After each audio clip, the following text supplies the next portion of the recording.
अपना सेशन। तो अगर अपन बात करें आज के सेशन में हमें पढ़ना क्या है, तो आज के सेशन में हमें जो टॉपिक डिस्कस करना है वो डिस्कस करना है एब्स्ट्रैक्शन का, राइट। जब ये बेसिकली एब्स्ट्रैक्शन होता क्या है ना। तो जैसे कि आपने देखे होंगे ऊप्स के बहुत सारे कंसेप्ट्स होते हैं आपके पास में, लाइक क्लास होता है, ऑब्जेक्ट होता है ना, इनहेरिटेंस, इनकैप्सुलेशन, पॉलीमॉर्फिज्म, है ना। और वैसे अगर अपन बात करें कि एक और कंसेप्ट होता है आपका एब्स्ट्रैक्शन का। वहीं अगर अपन बात करें सी प्लस प्लस में आपने और भी दो कंसेप्ट्स और इसमें एडिशनली देखे थे, एक होता है आपका डायनेमिक बाइंडिंग का और एक होता है मैसेज पासिंग का, है ना। डायनेमिक बाइंडिंग, मैसेज पासिंग, ये क्या है, तो मैसेज पासिंग तो आपका वही ऑब्जेक्ट के अंदर ही आ जाता है ना। और डायनेमिक बाइंडिंग बोले तो आपका रन टाइम पॉलीमॉर्फिज्म, है ना, बोले तो पॉलीमॉर्फिज्म के अंदर कैटेगराइज हो जाता है। तो इसलिए यहाँ पर आपके पास में सिर्फ 6 ही होते हैं, ठीक है, जिसमें से जो 4 होते हैं, है ना, एक्सेप्ट क्लास एंड ऑब्जेक्ट, तो उसको अपन क्या बोलते हैं, main building blocks of oops.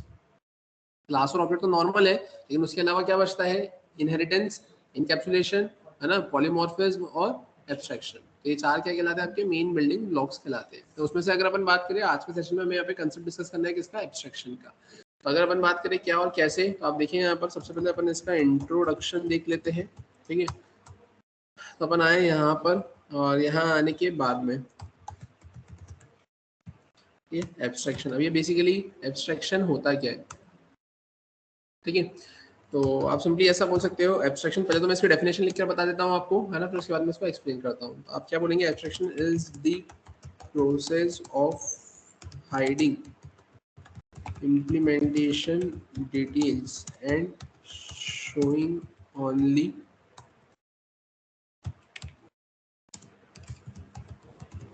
functionality to the user। तो आप क्या बोलेंगे यहाँ पर, एब्स्ट्रैक्शन मतलब बेसिकली होता क्या है, तो abstraction is the process of hiding implementation details. Abstraction क्या होती है, ये ऐसी प्रोसेस होती है जिसमें आप क्या करते हैं, हाइड करते हैं, क्या हाइड करते हैं, इम्प्लीमेंटेशन डिटेल्स को हाइड करते हैं, और क्या करते हैं, शो करते हैं, क्या शो करते हैं, ओनली फंक्शनलिटी, किसको, आपके यूजर को, है ना। फॉर एग्जाम्पल आपने देखा होगा एटीएम, अब एटीएम के केस में क्या होता है कि सारे एटीएम तो एक जैसे नहीं होते। अब आप कहीं एटीएम पर गए, है ना, आपको अमाउंट विड्रॉ करना है, तो कोई एटीएम ऐसा ब्लैक एंड व्हाइट होता है, सिर्फ ब्लैक एंड व्हाइट ही है। ब्लैक एंड व्हाइट में आपने कार्ड को इंसर्ट किया है, वो सिंपली बोलेगा प्लीज इंसर्ट यूर पिन, या वहाँ लिखा हुआ आ जाएगा, है ना, please insert your pin, saving account, current account, कौन सा अकाउंट पिन जनरेट करना है, जो भी करना है आप उसमें सेलेक्ट करेंगे। उसके बाद में आपका विड्रॉवल अमाउंट आप डालेंगे, उसके बाद में सारी प्रोसेसिंग होगी और आपको आपका अमाउंट मिल जाएगा। कुछ एटीएम में ऐसा होता है कि वो थोड़ा सा कलरफुल होता है ना, कुछ एडवर्टाइजमेंट वगैरह उस पर दिखाते हैं, है ना, कुछ कलर कॉम्बिनेशन अच्छा होता है ना, डिजाइन पैटर्न अच्छा होता है, वॉइस नोट आता है कि please enter your pin, select your account type, enter your amount, है ना, your transaction is being processed, है ना, please, है ना, रिसीव योर अमाउंट, और जो भी एक्स वाई जेड, तो ये कहीं कहीं पे वॉइस नोट होता है।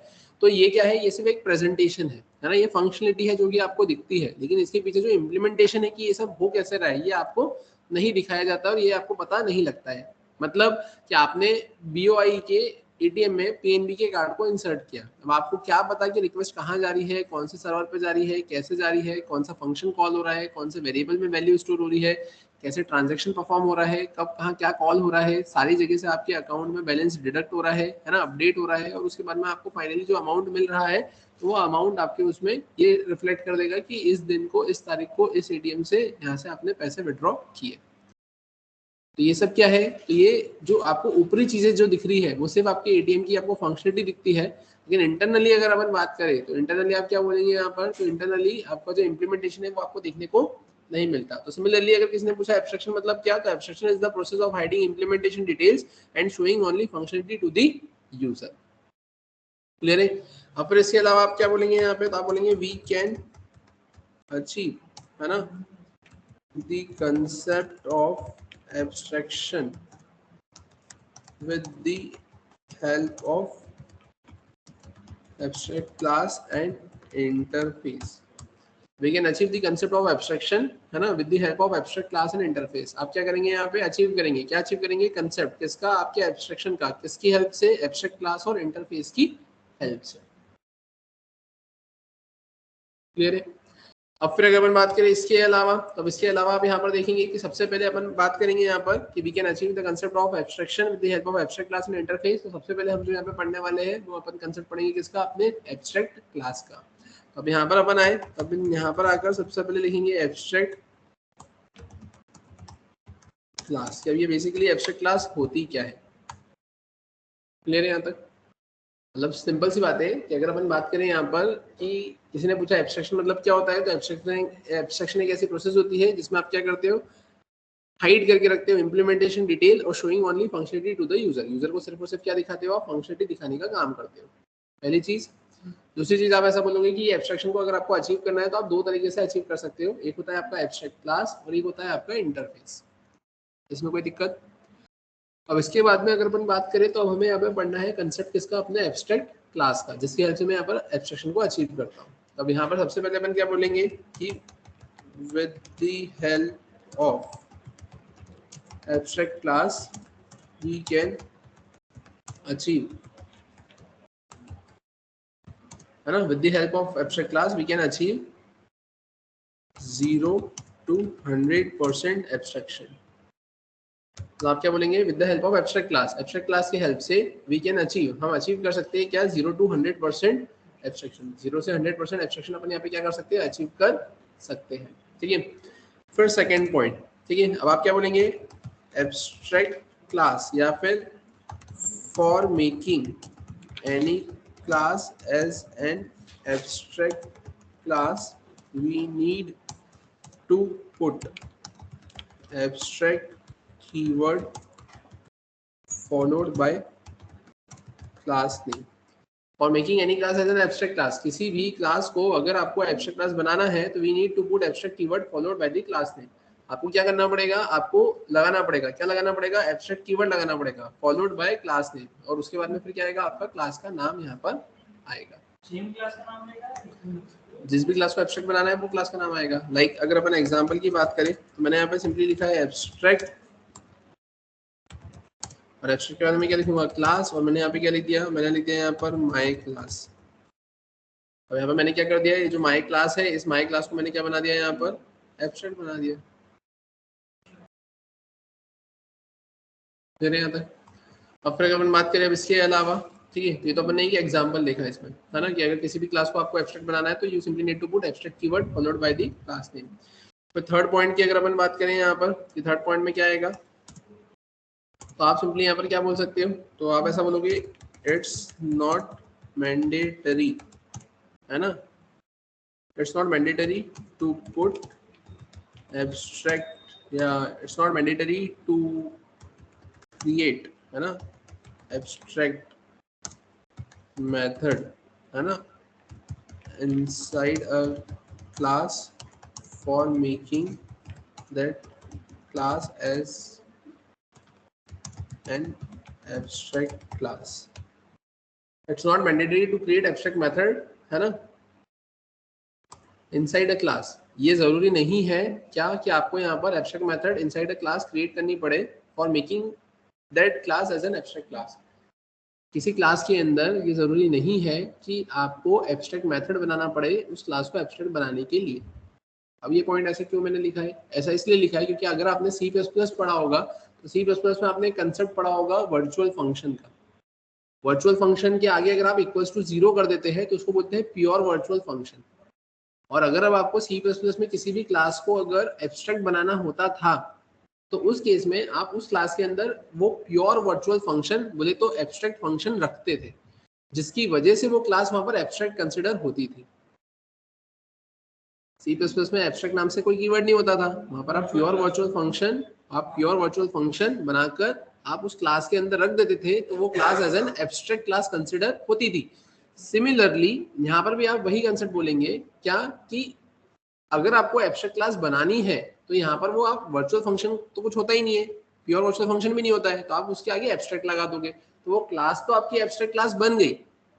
लेकिन वो क्रॉस चेक करवाने के लिए मैंने आपको सेकंड पॉइंट लिख के दिया है कि जैसा C++ में मेथड रखने पर क्लास एब्स्ट्रैक्ट क्लास बनती थी, वैसा यहाँ पर किसी क्लास को एब्स्ट्रैक्ट बनाने के लिए आपको ऐसे मेथड रखने की जरूरत नहीं है। तो it's not mandatory to create abstract method inside a class for making that class as an abstract class just like C++। Clear है यहाँ तक? यहाँ पर आप एब्स्ट्रैक्ट कीवर्ड लिखोगे, ठीक है। फिर आप क्या बोल सकते हो, abstract class can contains constructor, abstract method बोले तो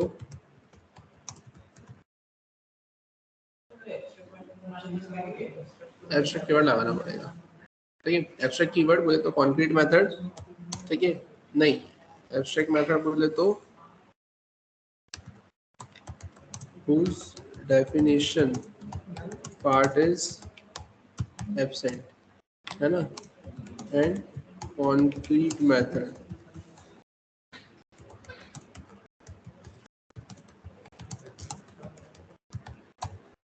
ठीक है। तब इसमें आप क्या बोलेंगे यहाँ पर कि एब्स्ट्रैक्ट क्लास क्या है, तो एब्स्ट्रैक्ट क्लास कैन कंटेन्स, जो आपकी एब्स्ट्रैक्ट क्लास होती है वो क्या कंटेन करके रखती है, तो वो कंटेन करके रखती है आपका कंस्ट्रक्टर, एब्स्ट्रैक्ट मेथड बोले तो whose definition part is absent, and concrete method whose definition part is present, इसका डेफिनेशन पार्ट क्या होता है यहाँ पर, प्रेजेंट होता है।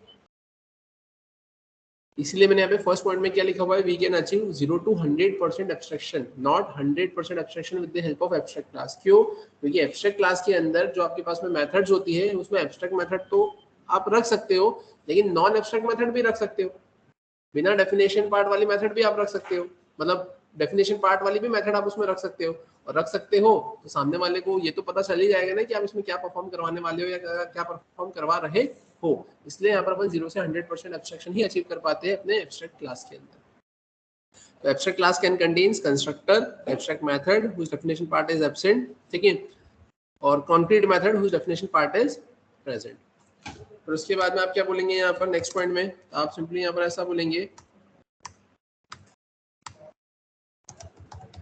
abstract class cannot be instantiated, abstract class cannot be instantiated, which means we cannot create, है ना, object of abstract class, abstract class cannot be instantiated, which means we cannot create object of abstract class, clear है। Abstract class can not be instantiated, abstract class को अपन इंस्टांशिएट नहीं कर सकते, जिसका मतलब क्या है कि we can not create object of abstract class, है ना। आप यहाँ पर एब्स्ट्रैक्ट क्लास का ऑब्जेक्ट नहीं बना सकते, क्यों नहीं बना सकते, क्योंकि एब्स्ट्रैक्ट क्लास है जिसके अंदर एब्स्ट्रैक्ट मेथड आ सकती है। एब्स्ट्रैक्ट मेथड बोले तो जिसका डेफिनेशन पार्ट एब्सेंट होता है, तुमने क्लास का ऑब्जेक्ट बना दिया, ऑब्जेक्ट बना के तुम मेथड को कॉल कर रहे हो और वो मेथड का तो डेफिनेशन पार्ट ही नहीं है, तो फिर उस केस में तो एरर आना ही है ना। इसलिए जावा ने बोला कि मैं डिलेमा की सिचुएशन में नहीं रहना चाहता, 50-50 में नहीं रहना चाहता कि कहीं कभी मैं मेथड को कॉल करूं और मेथड का डेफिनेशन पार्ट मिल जाए, और कहीं अगर मैंने कॉल किया और डेफिनेशन पार्ट नहीं मिले तो उस केस में ना दिखाए, तो वो बोलता है कि 50-50 नहीं, या तो पूरा कंप्लीटली हाँ या कंप्लीटली ना। तो जिसकी वजह से उसने इसको क्या कर दिया, यहाँ पे रेस्ट्रिक्ट कर दिया कि you can't create object of abstract class, clear है। फिर एब्स्ट्रैक्ट तो कीवर्ड है, क्लास के आगे लिखोगे तो वो एब्स्ट्रैक्ट क्लास बन जाएगी, और अगर आपने एब्स्ट्रैक्ट क्लास बना दिया है तो आप उसका ऑब्जेक्ट क्रिएट नहीं कर सकते, उसका ऑब्जेक्ट नहीं बना दिया, क्लास को अगर एब्स्ट्रैक्ट बना दिया तो आप उसका ऑब्जेक्ट नहीं बना सकते। तो बना ही रहे हो ना अभी तक, अभी तो नॉर्मली आते ही है कि आपने अगर किसी क्लास को एब्स्ट्रैक्ट नहीं बनाया है ना, तो उस केस में तो आप आपकी क्लास का ऑब्जेक्ट बनाते ही है ना,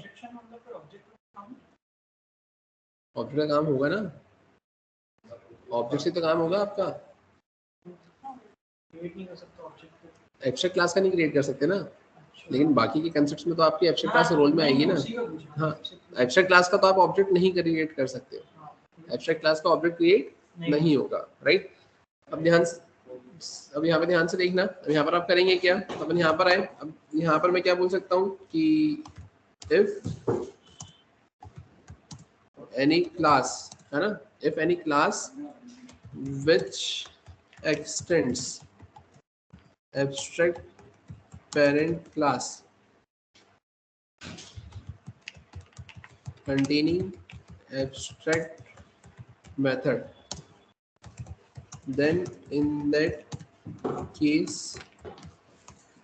it's mandatory for child class to give the implementation of abstract method, otherwise it will give you compilation error। if any class, है ना, अगर कोई सी class which extends abstract parent class, जिसने क्या करके रखा हुआ है, एक्सटेंड करके रखा हुआ है एब्स्ट्रैक्ट पेरेंट क्लास को, एब्स्ट्रैक्ट पेरेंट क्लास बोले तो containing abstract method, in that case it's mandatory for child class, है ना, या इफ एनी, ऐसा कर दो, if any child class which extends abstract parent class containing abstract method, then in that case it's mandatory for the child class to give the implementation of abstract method, otherwise it will give you compilation error. मतलब अगर किसी class ने, है ना, किसी child class ने किसी abstract parent class को इनहेरिट किया है, एक्सटेंड किया है, तो ये मैंडेटरी होगा चाइल्ड क्लास के लिए कि उसको उस क्लास के अंदर जो मेथड है उसका इम्प्लीमेंटेशन देना ही पड़ेगा, otherwise it will give you compilation error. Otherwise वो क्या देगा आपको, कंपाइलेशन एरर देने का काम करेगा।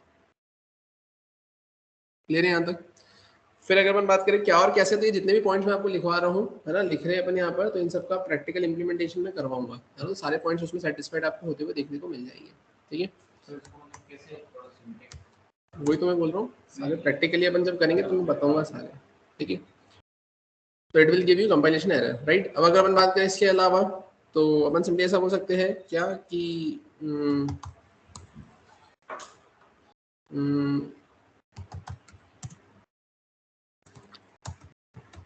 abstract class only provides, है ना, abstract class only provides reference to the child class where child class may create, है ना, abstract class only provides reference to the child class where child class may create their own object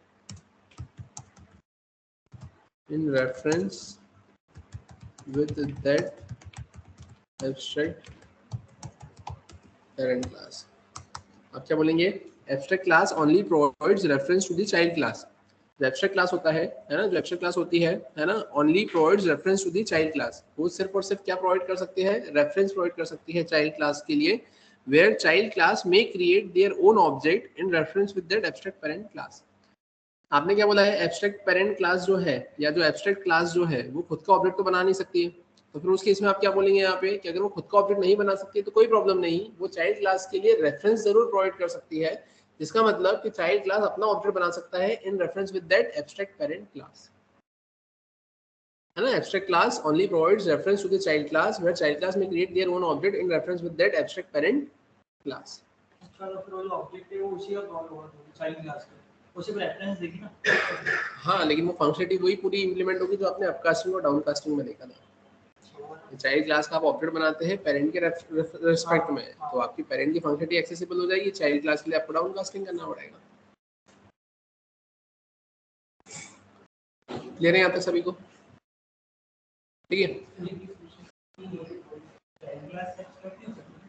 child class को अगर आपने abstract कर दिया है तो फिर आपको डिपेंड करेगा कि आपको एक और क्लास बनाना पड़ेगी। तो आप पेरेंट को अगर आपने एब्स्ट्रैक्ट बनाया, आप उसका ऑब्जेक्ट नहीं बना सकते, चाइल्ड को भी आपने एब्स्ट्रैक्ट बना दिया, आप उसका भी ऑब्जेक्ट नहीं बना सकते, तो फिर आपका प्रोग्राम चलेगा कैसे? सब चाइल्ड बनाना, तो आपको एक और क्लास बनाना पड़ेगी, एक नॉन एब्स्ट्रैक्ट क्लास बनाना पड़ेगी जो कि आपकी बाकी की चीज़ों को इम्प्लीमेंट करे। अदरवाइज आपने अगर चाइल्ड क्लास को भी एब्स्ट्रैक्ट बना दिया तो आप ऑब्जेक्ट नहीं बना पाओगे, ऑब्जेक्ट नहीं बना पाओगे तो आप चीज़ों को ऑपरेट कैसे करोगे? आप ज़्यादा से ज़्यादा बस स्टैटिक चीज़ों पे खेल सकते हो। ठीक है, फिर इसके अलावा आप और क्या बोल सकते हो, है ना, abstract class is mainly used, है ना, टू अचीव सम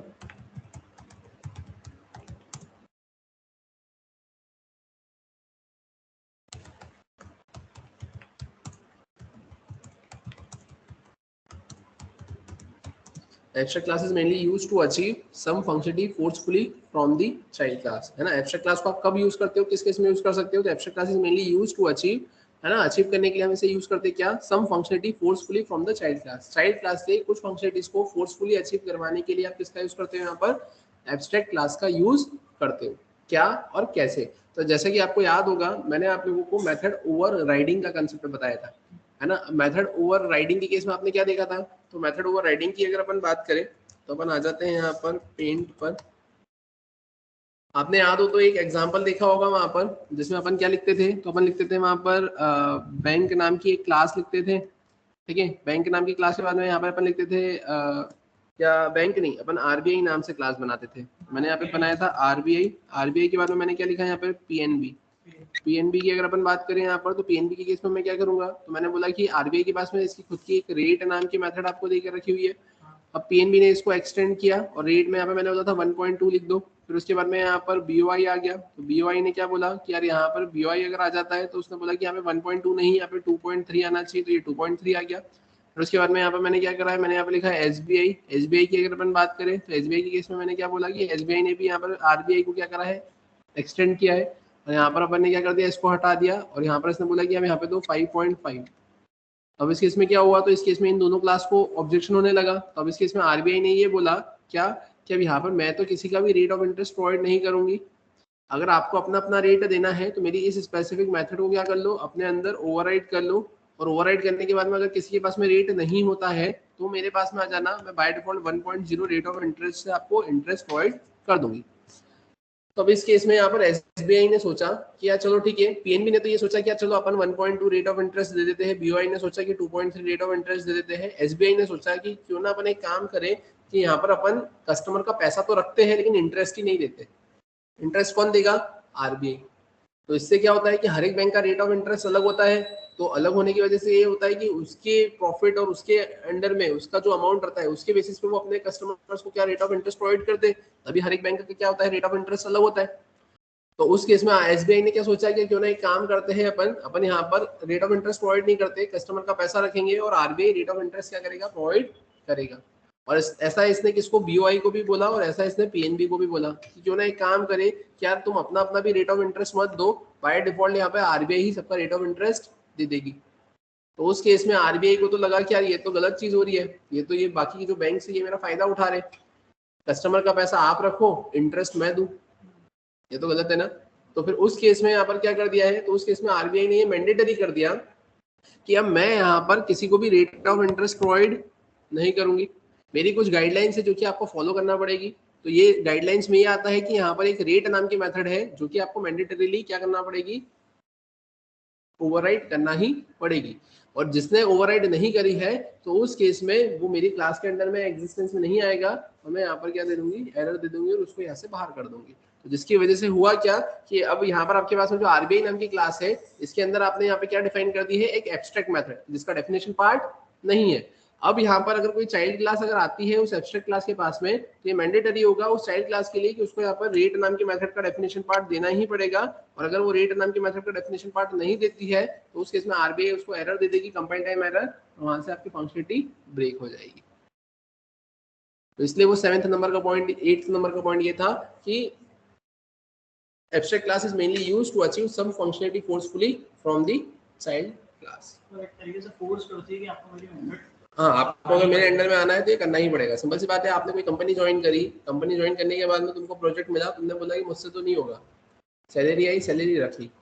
अगले महीने में फिर तुमको प्रोजेक्ट बोला, तुमने बोला मुझसे तो नहीं होगा, सैलरी आई, सैलरी रख ली। तो कंपनी का जो ऑनर है वो तो ये बोलेगा ना कि ये मैंडेटरी है कि अगर सैलरी चाहिए तो काम तो करना ही पड़ेगा, प्रीमियम सैलरी आपको नहीं मिलेगी। सिमिलरली आरबीआई ने भी वही बोला कि अब यहाँ पर कस्टमर का पैसा आप रख रहे हैं और रेट ऑफ इंटरेस्ट आरबीआई को देना पड़ रहा है, तो ये तो सही तरीका नहीं है। तो उन्होंने उनकी कुछ गाइडलाइंस निकाली कि अगर तुमको मेरे अंडर में आना है तो ये गाइडलाइंस फॉलो करना पड़ेगी, अदरवाइज ऐसे तो हर कोई बैंक खोल के बैठ जाएगा, वो कस्टमर का पैसा लेगा और उसका इंटरेस्ट आरबीआई देती रहेगी, ये तो गलत है ना। तो इस केस में ये फंक्शनलिटी को फोर्सफुली अचीव करवाने के लिए आप एब्स्ट्रैक्ट क्लास का कंसेप्ट एग्जिस्टेंस में लेकर आए।